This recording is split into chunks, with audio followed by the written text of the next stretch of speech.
The rand has experienced volatility with the ongoing coalition talks. Yesterday, the rand traded at 18.96 rand against the dollar, around 1.3% weaker than its previous close. Joining us to discuss the current political climate's impact on the economy is political economist Dr Lumkile Mondi. Good evening, Doctor, and thank you very much for your time.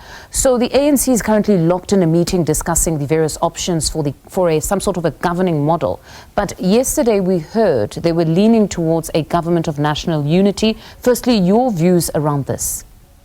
I'm very excited that the ANC is practicable and in line with Mandela in the period before 1994, leading to Inkatha National Party, both under the late Minister Buthelezi as well as FW de Klerk came together to form that government of national unity. So it is in that spirit of putting South Africa first, which President Ramaphosa underpinned last Sunday at the IEC announcement of results of the election. So it's a continuity, and I think for markets, it's very assuring that at least the party that got most votes is acting in the interest of South Africa, and therefore any combination that's going to come out will be a combination that will lead to an investor-friendly environment whilst addressing the key challenges of inclusivity and participation of many South Africans into the mainstream economy.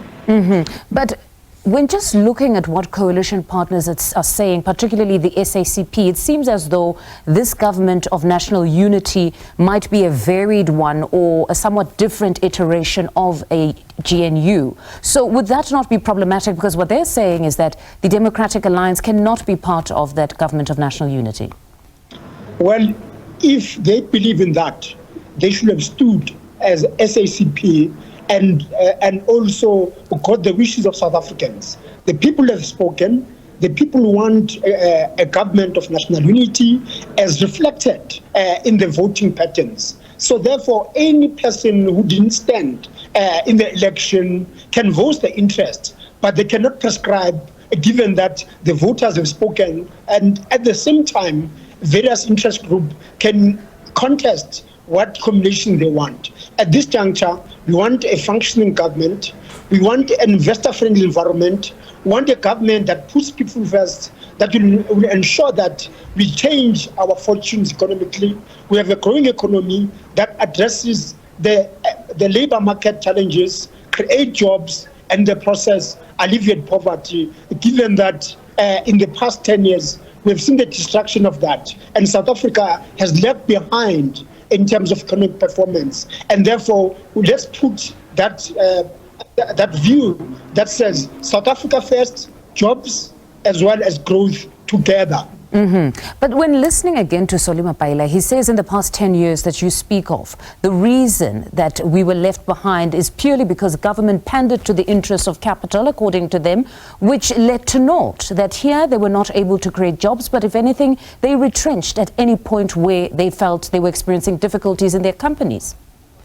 I'm smiling and laughing because it was the SACP and COSATU combination that destroyed a very vibrant economy in 2007 by ousting President Thabo Mbeki, and in doing so, embarking on what they believe was a radical economic transformation, which was a radical economic destruction where jobs have been shed, infrastructure has been undermined, and therefore they need to think innovatively that they cannot wash their hands away from the destruction of jobs, destruction of infrastructure, because they are the ones who pushed for the ousting of a central-left government, which was led by Mbeki and the ANC at the time of the ANC election in Polokwane 2007. So really, anyone on the left, whether it's SACP or COSATU, the so-called ANC partners, they've really contributed to what we're talking about. And hence, if I were them, I will really be ashamed, because the fact that the ANC is polling 40% today,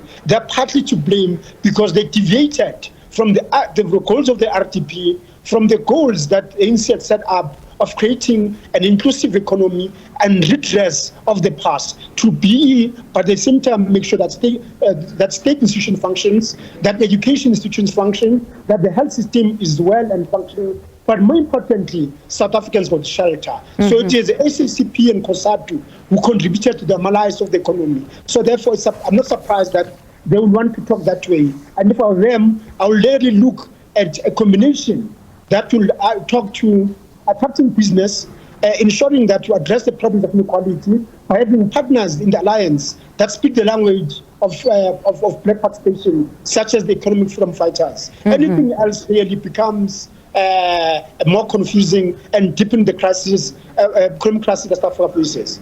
Dr. Mondi, I want us to touch on the rand now. It's experienced volatility during this period of coalition talks, with the media space, as we speak, littered with articles on how investors would react negatively to a coalition of parties that would put forward what they term populist policies, something that some commentators feel is an attempt by investors to somewhat strong-arm political parties into taking partners that would favor their interests. Your take on just that whole debate?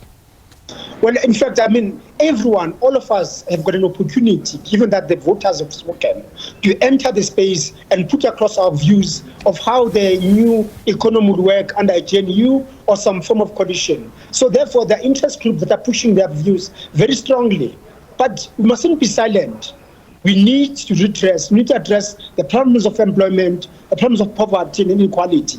So that combination of growth and parties that talk to poverty, employment and inequality, that's the combination you want. It can't be a combination that favors business and favors growth. It has to be a combination that talks about that, but also talk to labor market, that talks to poverty and unemployment. That is why a combination of IFP, EFF, DA, led by the ANC, makes a much more inclusive agenda and progress for South Africa.